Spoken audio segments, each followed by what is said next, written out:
I do want to talk about who has the most to win and the most to lose come Monday night. Because, correct me if I'm wrong, but it does seem over the past year almost that DeSantis' star has been on the decline and Nikki Haley's star has really been on the rise in this race. I mean, if you and I were talking a year ago at this point, we would be saying Ron DeSantis does seem like the party's lead. He's the future of the party. Now it doesn't seem so much. So who has the most to gain and who has the most to lose? Well, making one assumption that the former president is going to do well, as polls project, I think that Nikki Haley has the most to gain. If she comes in even a close third, she's done well enough. If she comes in second, again by a nose, she's going to be seen as a winner coming out of Iowa. Going into New Hampshire, where it's friendly ground, she has the governor, John Sununu, who is Chris Sununu, rather, who is behind him. He's got a lot of the political powers that are there behind him. He's got independents and others that want to send a message to the former president behind her. And so I think that this could become a two-person race. Ron DeSantis has the most to lose. To answer the other part of your question, he has to take second place.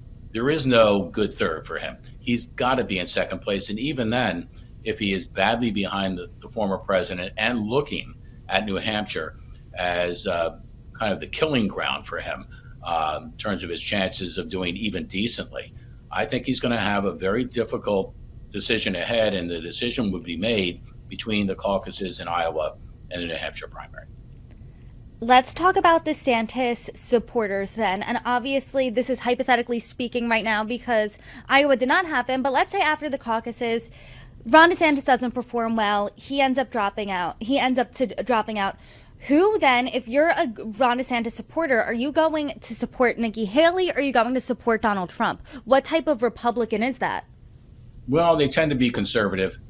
They tend to lean more towards Donald Trump, frankly, than Nikki Haley ideologically. But you know what? Here's the X factor, Brittany.